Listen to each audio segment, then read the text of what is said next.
Hi, so welcome back to AWP Voices. This is the in-house podcast run by AWP's communications team. My name's Matt and I'm here today in the luscious boardroom at Swindon Town Football Club, and I'm joined by Lewis, who's a goalkeeper with Swindon Town. Hello Lewis. Hello. Thank you very much for joining us today. Thank you for having me.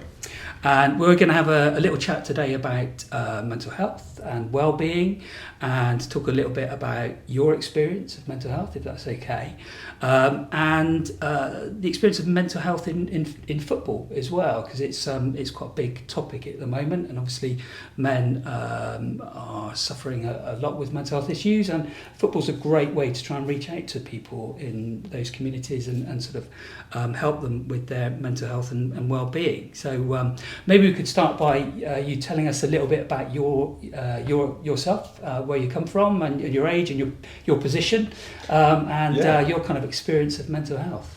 Yeah, so people might know this is my third time back at Swindon Town. I'm 28, so it's quite a story already. I play in goal.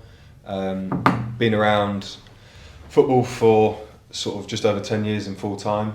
Had lots of ups and downs and different things, and I think my experiences with mental health have come through football, where it's a situation where it's your job, isn't it? And for me, it was one of those things where I didn't enjoy what I was doing every day, and I was going into training, I was just down, I just didn't feel like I wanted to be there, I just had lost all the motivation and different things, and I could see, and people were telling me that I was in a bad place, and I felt I was in a bad place, but I didn't know how serious I was until I stepped away. I took 6 months out of football, just walked away completely, just ripped up my deal, didn't get paid, just stepped away, and the relief that I felt when I ripped up my contract was remarkable. It proved to me how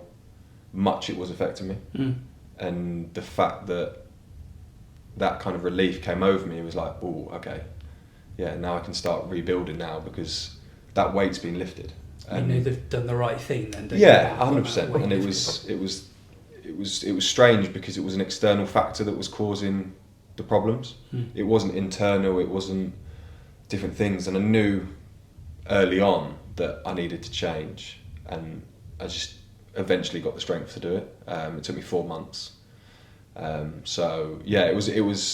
was necessary for me, and I urge people that if they're feeling like that, then they need to take that step to help themselves. Presumably in football there's lots of ups and downs, there's lots of setbacks and knocks that sort of players, particularly I suppose in the lower leagues, suffer with. They're sort of moving clubs quite a lot and not getting in the team, and injuries and all those sorts of things that affect players. I mean, how do those sorts of things affect your well-being? Yeah, massively. I mean, I've been lucky enough that I live in Wiltshire now, and I'm 25 minutes from the county ground, 25 minutes from the training ground. But last couple of years I've been commuting 2 hours to training and 2 hours back. There's a lot of time in the car. It's a lot of time with yourself. So you're up and down the motorway, you're thinking a lot, but also that's a lot of wasted time. And I've come to realise that now, and I'm very lucky to come back to Swindon so that I don't have that. I've got more time back in my day, really. But speaking of injuries and different things, you go from doing what you love every day to watching other people do it. So similar with not being in the team, you want to be out there on a Saturday, and it's when the team's doing well, it's one of those where you're happy for the team. Everyone's happy because the team does well, we all do well. Yeah. It's one of those, but you're almost on the sideline going, I wish I was a part of that, helping. So you've always got that niggle in the back of your head going, I wish I was a part of that. Yeah. So there's many things that can affect it, but again, there are positive things to come out of it as well. It's not all negative in football, and you can get positive mental health from the highs and stuff like that. And Swindon at the moment, at time of recording, doing really well, second in the league. So morale and the feeling around the club must be great at the moment. It must be really positive. How does that kind of impact you and the rest of the team?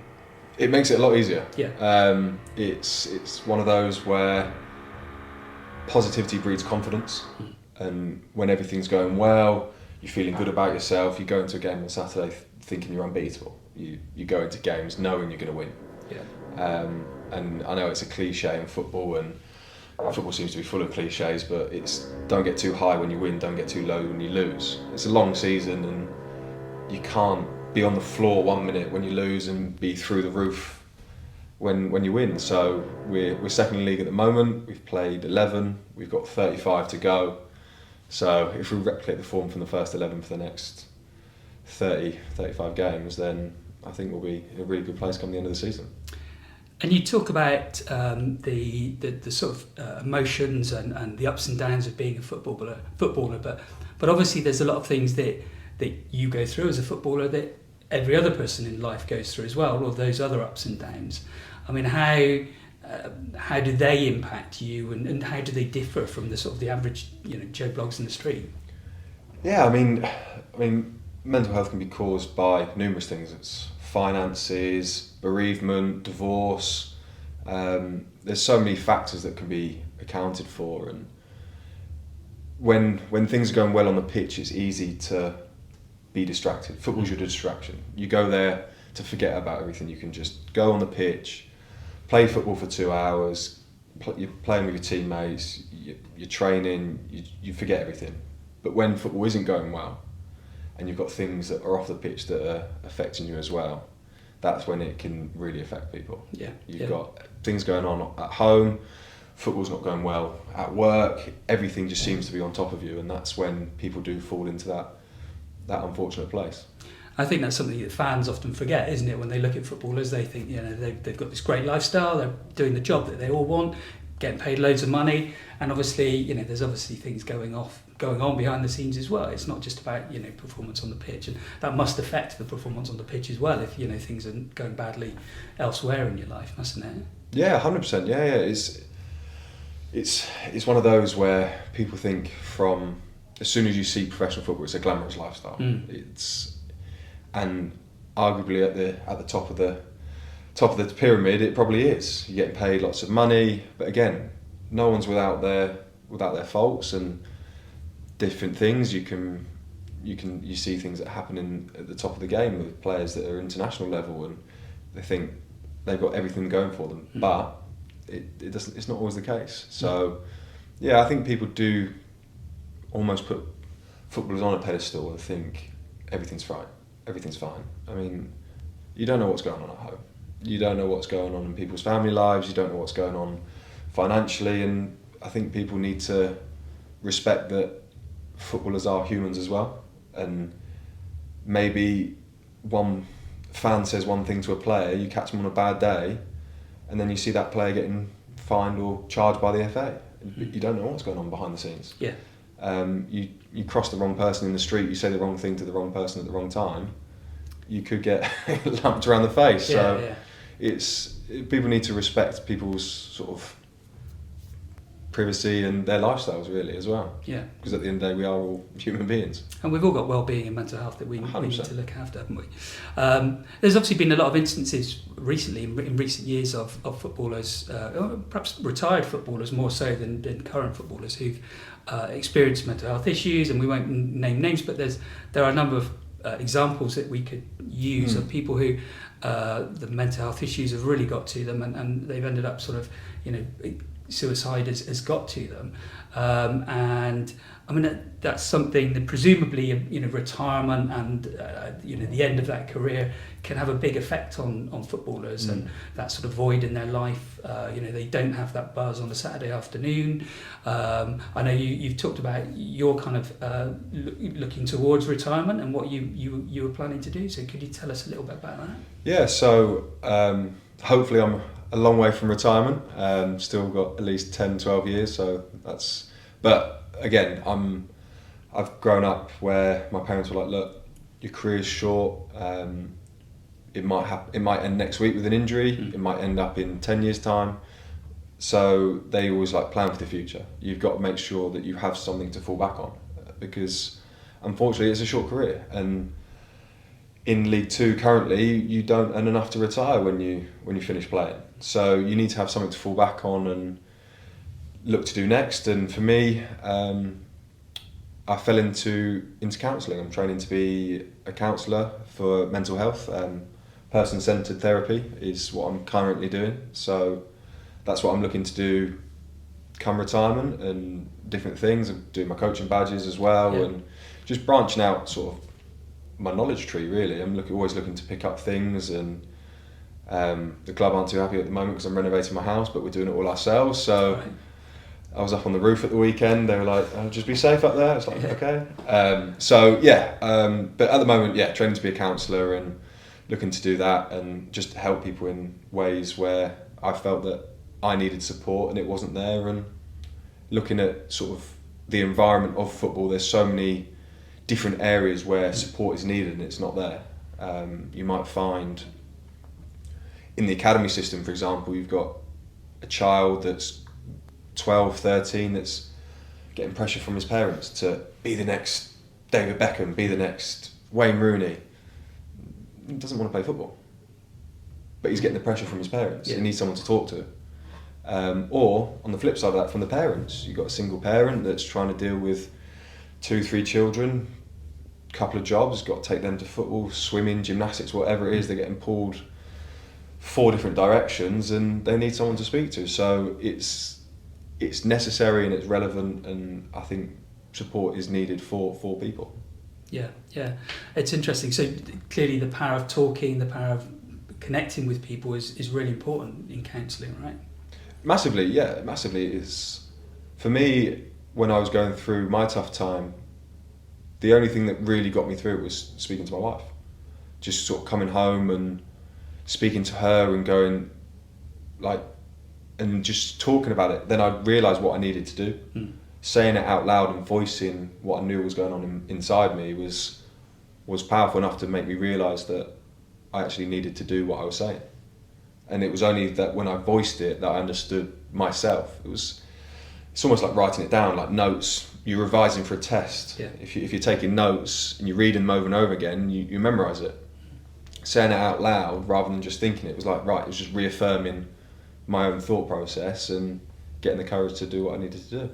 Seems to become more real then, doesn't it? When it's words, when it's out there, rather than just kind of these sort of thoughts that sort of float around in your mind that don't mean anything. They're just like dreams, aren't they? Whereas actually speaking it out loud and having that conversation, interacting with someone, it suddenly becomes real, I guess. Yeah, massively. It's in your mind. It's all jumbled. It's all disconnected. When you speak out, you can put it into a pattern. You can put it into sort of bullet point sort of notifications and just go bang, bang, bang, bang, bang, and then just right. You've said it now, go do it. Yeah. And it's not as simple as that, but it's the first step to doing it. So, Avon and Wiltshire Mental Health Partnership, NHS Trust, has recently partnered with Swindon Town to promote our talking therapy service. How do you think that partnership will positively affect the mental health issues of people in and around Swindon?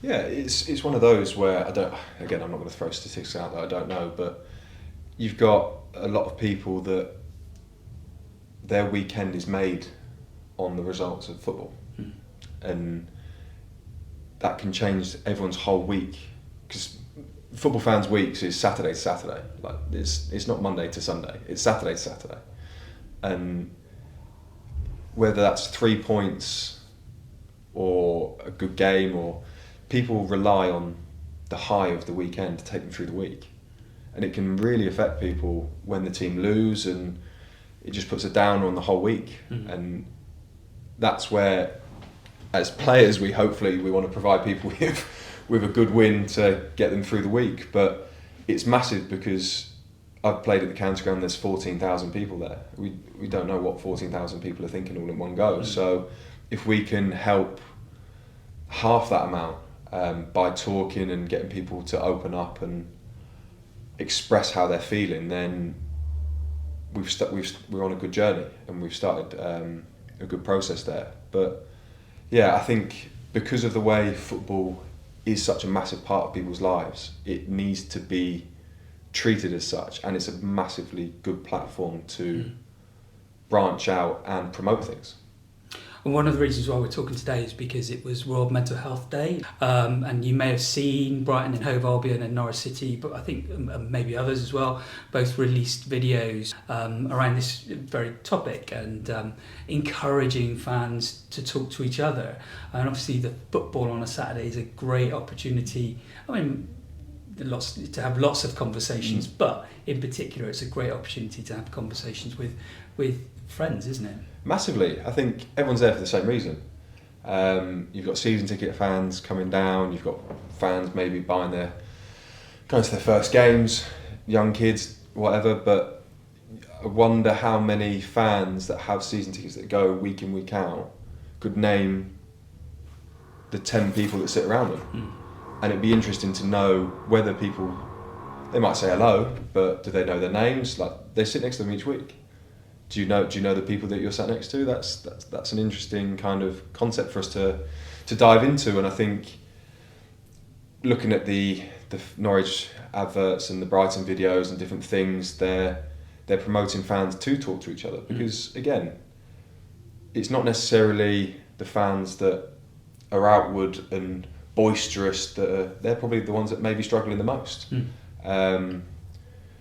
You look at fans that are giving abuse to players. I mean, we don't react to it because you don't know what they're going through. They might need that release. Yeah. And unfortunately, we get the brunt of it sometimes. But at times, you don't know what people are going through. They might need to come to football to release some stress, some frustrations, because they've got a lot going on. And being at football is their passion, and where they can, like we said earlier, for footballers, when you go onto that grass, you can forget about everything. Fans, when you're sat watching a game, you can just focus on the game. You don't have to think about anything else. You can just focus on that. Everything goes away for 90 minutes. It's an interesting point you raise about, that conversation with those people sat around you. Do you know them? I read something a while back, I think When Saturday Comes, about the increasing number of people going to football on their own. So actually not going with friends, but just sitting there on their own. Yeah. You're right, they might have those conversations with those people on a Saturday afternoon, and it might be the only time in the week when they talk to those people. Yeah. They may not even know their names. But that's a great place to sit and have those, to open up those conversations, isn't it? To start having those discussions with people. Yeah, I mean, it's one of those where you go, some fans might have not missed a home game, away game, all games for 35 years. Yeah. And then suddenly they're not at a game. People go, oh, why are they not there? But you don't know. If you're speaking to people week in, week out, get to know them a little bit, get to know their background, get to know what's going on in their lives, different things, you might understand what's going on and different things. But when you see people week in, week out, and then they're suddenly not there, then it does leave a hole. And I think if the communities can group together and speak about things and talk, introduce people at games and stuff like that, then it will fill that gap and people can support people through tough times.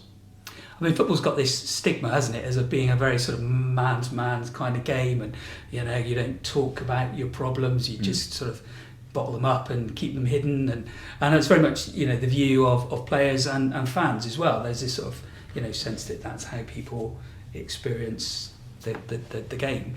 Do you think that's something that's changing in football? Do you think within the game as footballers, do you see that changing? Do you talk about mental health in the dressing room at all? I think it's one of those where the gaffer at the moment is very hot on it, because we've had some lengthy injuries, and those kind of injuries are tough to take, and you need a good group around the boys to keep them going, and especially when the team's doing well, they feel left out, like we spoke about earlier. When the team's doing badly, they can go, oh, they're missing me, and it gives you that little bit of a boost, like, when I'm back, all the problems will be solved. Yeah. But when the team's doing well, it's almost worse for the injured player, because they're like, oh, they're doing it without me. So we need to group together to make sure that the players feel included and different things. And we did speak about a player care package for the lads that are for injured for a moment in time, so we're sort of discussing that at the moment to get that in place, because there hasn't been anything like that in place at the club. So we're trying to sort that out. But yeah, I think it's one of those where at the moment the gaffer is very, very hot on it. He's all about the mentality and the players, and he's making sure that everyone's sort of in a good place. And I would say he's an old school man manager. He talks to everyone. He wants to know the person. He wants to know what's going on at home. He wants to speak to people.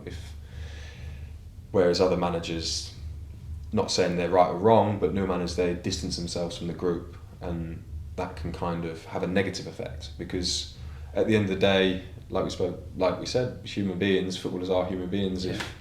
If something's going on at home and affecting people, then you're not going to get the best out of them on a Saturday. Yeah, so if you know the player inside and out, you can just take it easy today. I know what's going on. We'll have a chat later. We'll go for a walk, go for a coffee or something like that, and you can sort it. So yeah, I think it's one of those where it's on the precipice. It's turning point.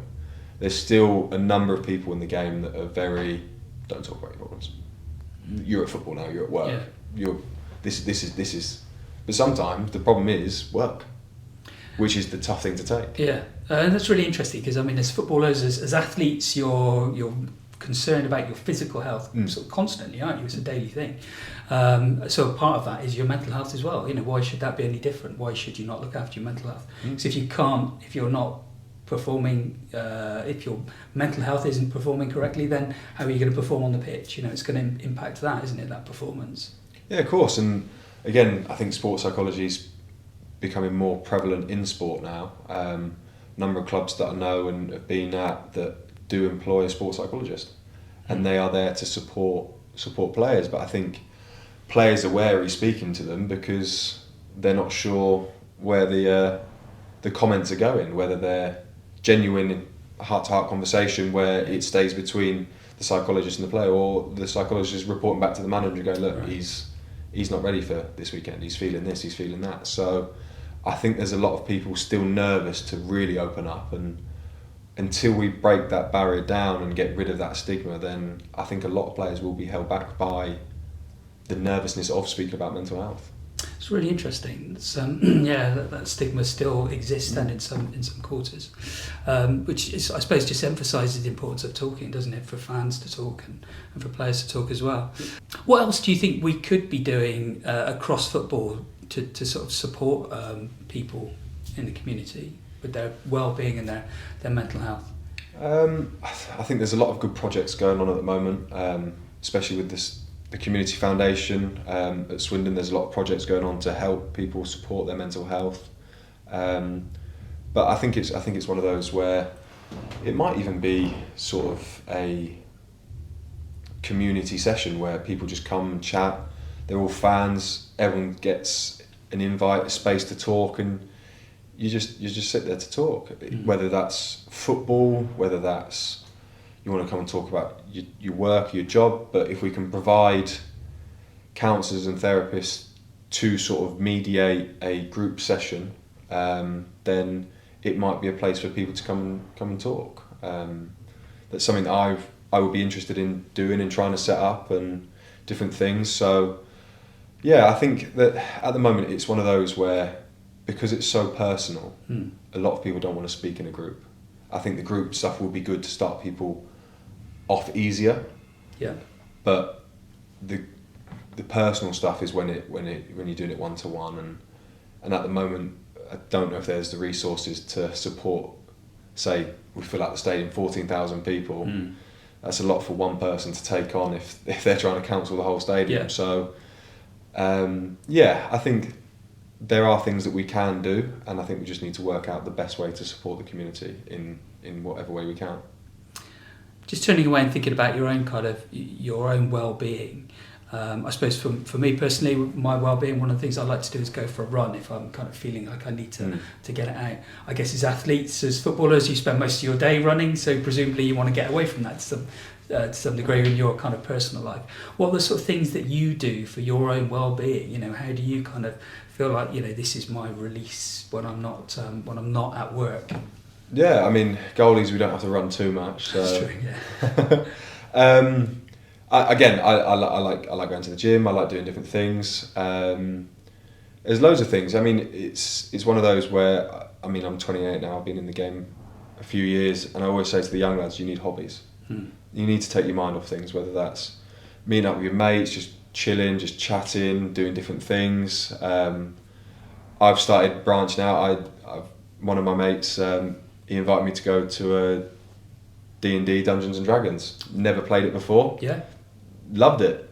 Been going for we go once a month, meet Fantastic. up. Just good fun. I mean, if it's good enough for Superman, Henry Cavill, then why not? Exactly. Really? So it's different things, just opening up and different things. I could happily just sit and build a Lego set.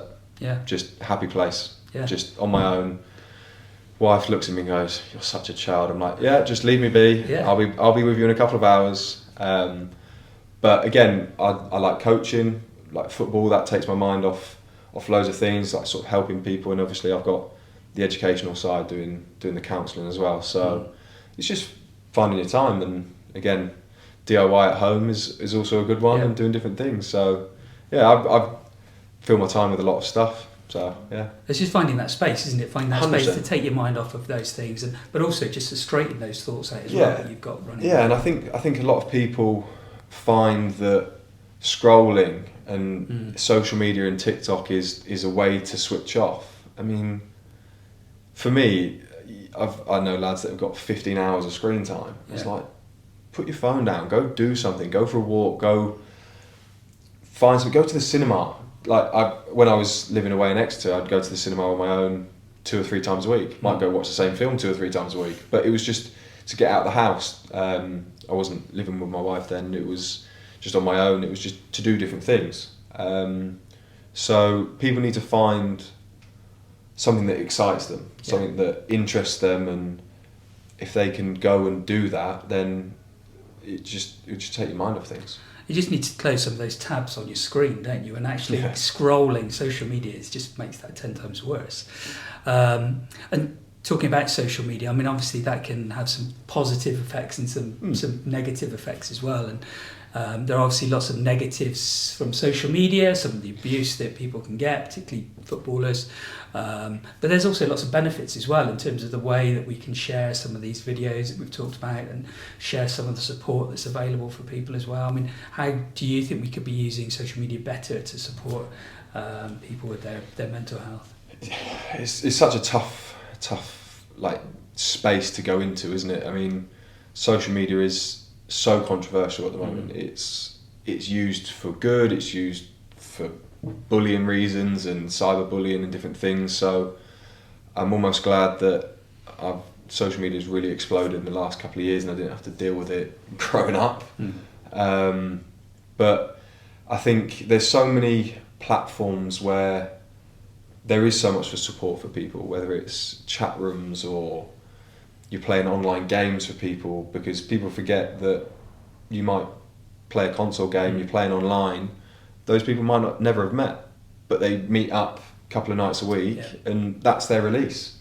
And that support for people can be just as important as seeing your mates going for a meal or going for a drink or something like that. So there are so many benefits from social media, and it's controlling it and restricting the way that it's handled and the abuse that you can get. Because for me, I've come off certain platforms and don't use them. I probably should delete my profiles because people are probably waiting for me to type something next. But it's one of those where for me I'm not missing it, and it's one of those where, especially footballers, you could get into and I've seen players on the bus after a game, win, lose or draw, they're at the back of the bus looking at the comments that people are writing about them. It's like, that's not healthy for you. Like, and for me, going in from the counselling point of view, to have that validation and needing that external validation is worrying,